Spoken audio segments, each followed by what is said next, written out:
दिखाने का हमारा मकसद किसी कंपनी या समुदाय की आलोचना करना नहीं।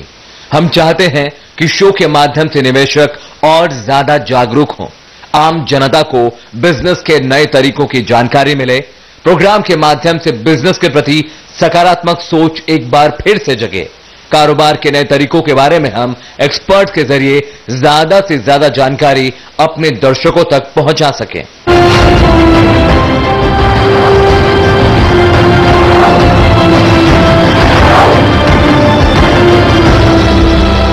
बिजनेस एक्सप्रेस में आपका स्वागत है। मैं प्रदीप नंबियार। चर्चा करते हैं बिजनेस जगत के खबरों के बारे में। आज इस सिलसिले में हमारे साथ है doctor Ajinkya Patil ji, who the chairman of DY Patil group. Ajinkya ji, आपका स्वागत है। नमस्कार sir, we are talking about the Indian economy. Indian economy इसलिए कि there was great potential, the entire government, हम लोग डबल डिजिट ग्रोथ के बारे में बात कर रहे थे, एंड सडनली वी फाइंड हम लोग अपने आप में लेस देन 5 दिख रहा है। We have less than 5।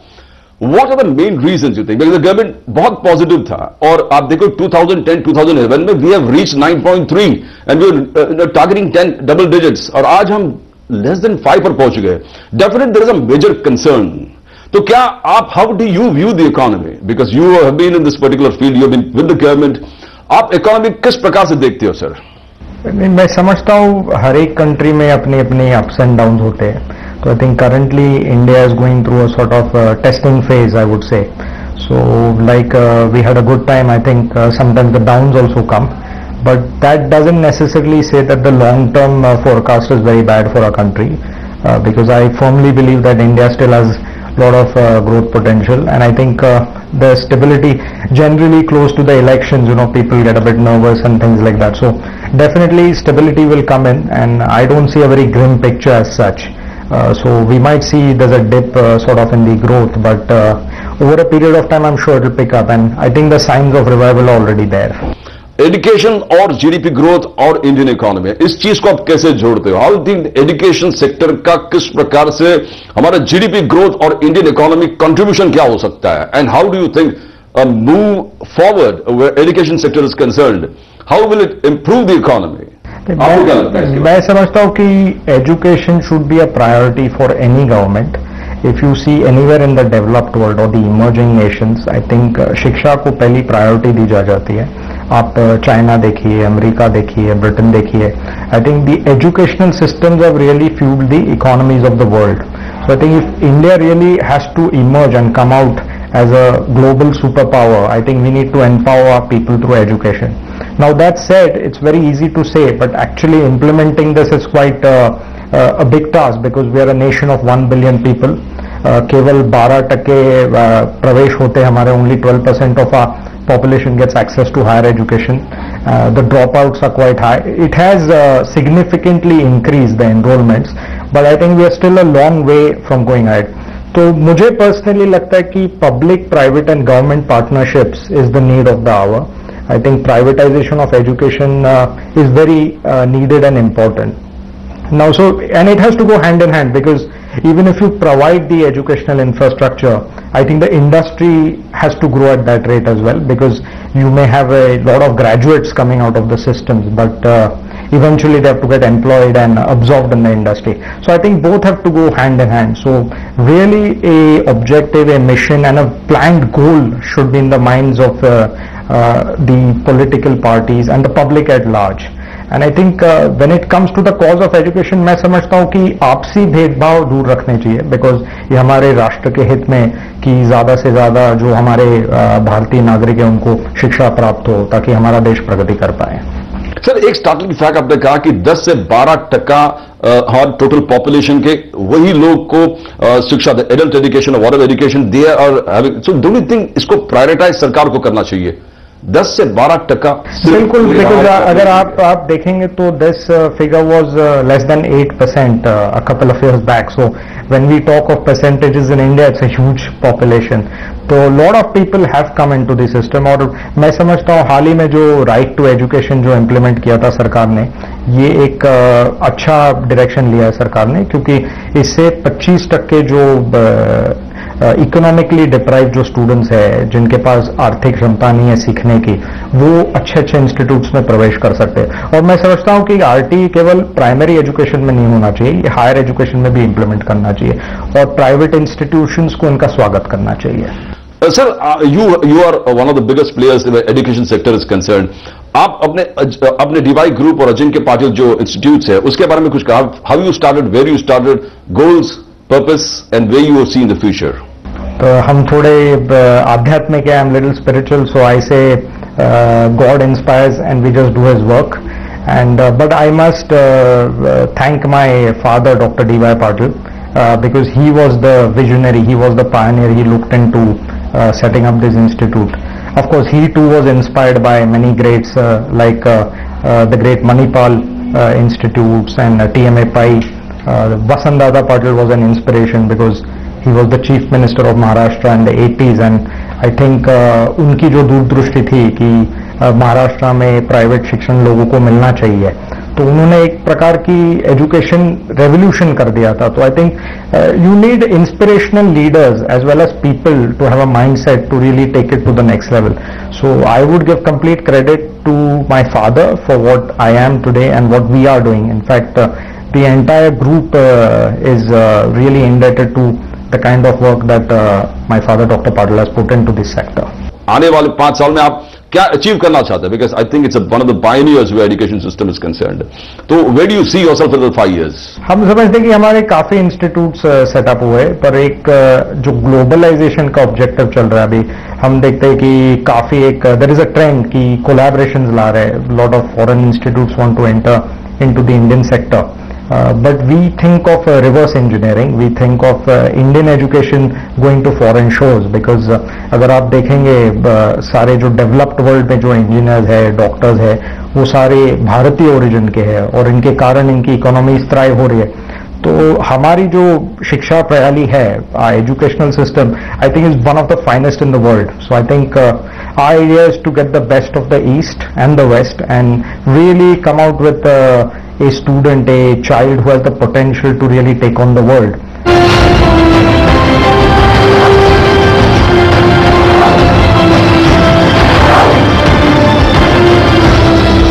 Is there a leadership crisis in India? क्या देश में आप leadership crisis देखते हो? And if you want a change, how do you want a change? What is your view on a good leader? How should a good leader behave, act, and do his duties? I think you've asked me a very tough question, because many people would love to get the answer to the right leadership. But in my opinion, there is no right or wrong leadership. In my opinion, a leader should be straightforward. He should be able to take decisions which are in the interest of the people, and he should not be afraid of change. I think that's very important. And I think of late what I am feeling personally is populism is becoming a style of leadership, and that necessarily should not be the style of leadership. One can be a popular leader by the policies that that leader implements, but just by taking populist steps to please people is not the correct leadership if it's not going to propel India into the next century and towards a path of growth. Were you inspired by any kind of leadership? आपने कहा कि spirituality, something you've dealt, you're tinged with spirituality. आपके every life of yours is tinged with spirituality. Are you inspired by any leader, and you would like that this is the role model that the country should follow? Yeah, I'm inspired by various leaders. Now, if you look at the example of Barack Obama itself, I think India and America has a lot of parallels. We are both the largest democracies of the world. We have similar issues, even though they might be a developed country. But if you look at the social, economic scenarios, I think we have a lot of similarities. So I think Barack Obama is a leader who greatly inspires me. Amongst the Indian diaspora, Narayan Murthy is a great example of how businesses should be run, or rather his model of philanthropic business greatly inspires me. One day I would like to emulate his steps. And I think there are several leaders who have chosen a path to show what a team can be really, because you don't want to be a chairman of an organization which follows you for the sake of following, but rather you want to be a part of an organization where people feel empowered. They feel that it is their own organization that they're working for, and it's part of a large family, a part of a large culture, and working towards the progress of our nation, working towards the progress of society. And that's the kind of organization a leader should build. And often we study these kind of leaders. The most successful leaders are the ones which take their people, which make their people grow. So I think that's really leadership that inspires me. Sir, if you see, आपने कहा कि 10 से 12% ही के लोग ही they are up to into higher education. Do you think affordability एक बहुत बड़ा फैक्टर है? व्हाई डू यू फाइंड, और आज के तारीख में देश के हर छोटा बच्चा क्यों समझता है कि हायर एजुकेशन बहुत बड़ा एक बोझ अपने फैमिली पे बनता है? आई think you asked a very relevant question, because this is the question which should be really tackled, because दो कारण है reasons why children don't get access to education. एक तो हमारे देश में इंफ्रास्ट्रक्चर नहीं है, तो I think infrastructure building is a big objective that we have to take up on a large scale. And secondly, of course, affordability, क्योंकि students cannot afford the fees to get into this system.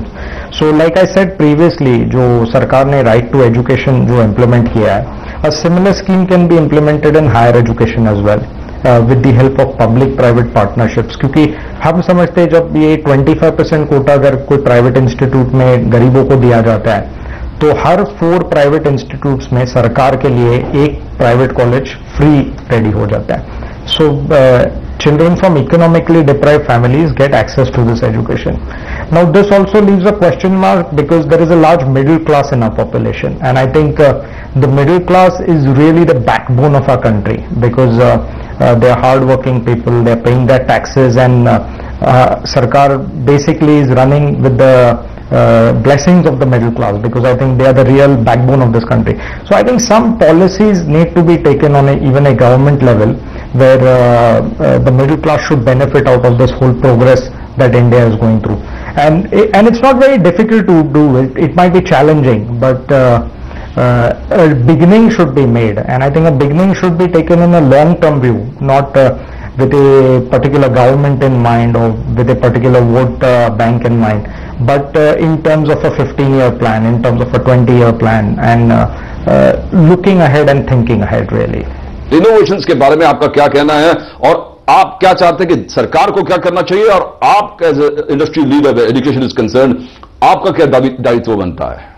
मैं समझता हूं कि innovation we are still lacking. ज्यादा innovation Bharat में नहीं हो रहा, और इसका मेन कारण है इसमें सरकार का रियली लिमिटेड रोल रहा है, और आगे भी शायद लिमिटेड रोल रहेगा. Mostly it's private players that have to take a lead in this, because you see a lot of academic partnerships with industries overseas. So a lot of the industries really sponsor the facilities in educational institutes, whether it be top universities of the world. You see a company like Microsoft come and set up their innovation center, or you see IBM or Hewlett Packard or any of the top people. They literally come into the campus and they start innovating.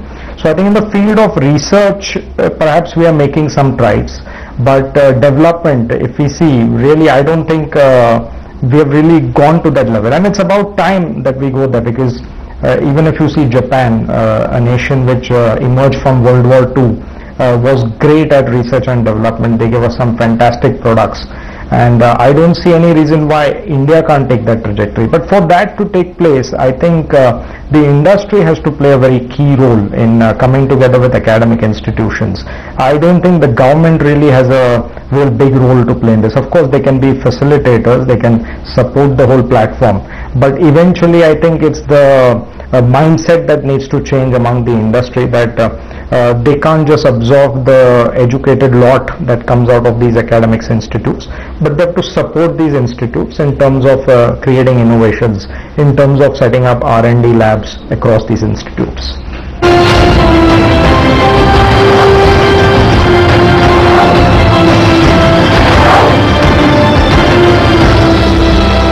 So, आप बात करते हैं affordable education. Now this is a very serious thing, because Indian economy as well as the younger lot depends upon affordable.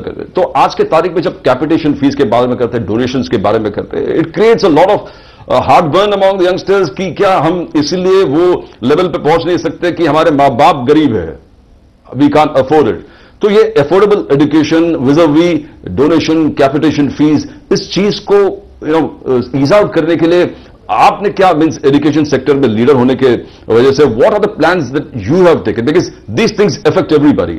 I think my personal mission is to make education a capitation and donation free sort of system, and it's very easy to do. It's not that it's difficult to do, but the biggest debilitating factor in this is deregulation. And I think today it's a very highly regulated environment where educational institutes operate in. For example, I think you really have to look at the cost of education today. I'll give you an example, like say to create an engineer out of a quality institute, it may cost anywhere from 100,000 rupees to say 400,000 rupees, depending on what kind of teachers you have, what kind of infrastructure you have, and various other factors. But if a regulator comes in and say, no, you will charge only 40,000, then I think that's where the imbalance is created. So what my opinion is, fees should be completely deregulated so that the institute can charge what is really required. So what this happens is, it brings in a lot of transparency into the system. The menace of capitation and donation will be completely eradicated. And as far as committing to society is concerned, because again it comes the question of affordability, but there is a certain rich class in our country which can afford this education, so why do we deprive them from paying into these institutes? So I think it's a debatable issue. There is no fixed formula for it, but with a very easy mechanism you could get a lot of poor people into the system by giving them absolutely free education. So it's almost like cross subsidizing the system. But when there is a certain segment in society which is in a position to pay, why are they not allowed to pay and get into a system? I'm not talking about bypassing merit, so please don't get me wrong. Merit has to be the number one criteria, and I think every candidate in a system should get in only on merit. तो sir क्या आपको लगता है deregulation करने से गरीब बच्चा ये एम्बिशियस हो सकता है कि मैं एक इंजीनियर बनूंगा, डॉक्टर बनूंगा, पायलट बनूंगा, जो भी है जहां भी इस field there is fulfillments, I mean, his ambitions can be fulfilled. That is only to deregulation. Do you find it's a foolproof method? Do you really think so? I don't think any method is foolproof, but at least there's a beginning. अभी हमारे institutes में ही हम जो higher education में भी है 10% seats गरीबों के लिए रखते हैं. So we charge only 1 rupee fee. So students who come on merit and who cannot afford the fees, we just give them education at 1 rupee fee. So if a institute like ours does something like that, if we do it on a nationwide scale, then a lot of students can come into the system. Of course, there's no easy formula for getting the entire system perfect. But at least if we make a little difference, slow but steady difference, then I think slowly, we'll get in more and more poor students into the system.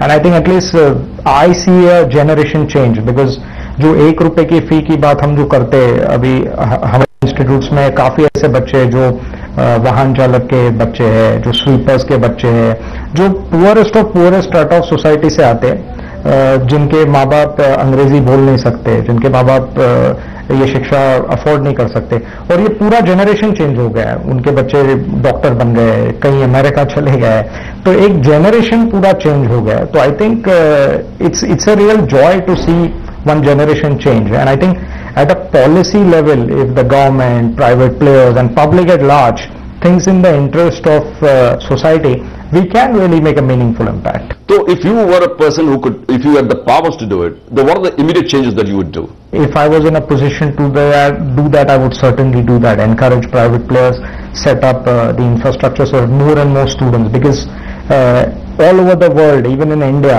by opening the economy, we have seen that prices are lowering because it becomes a competitive environment. So it's survival of the fittest. Why should a few privileged people own institutes or have a monopoly over the educational system? I think education should be available to all and at affordable costs. That's all. Thank you Paril Saab for coming, sharing your views. आपके views हमारे सामने रखे, opinions रखे, views रखे.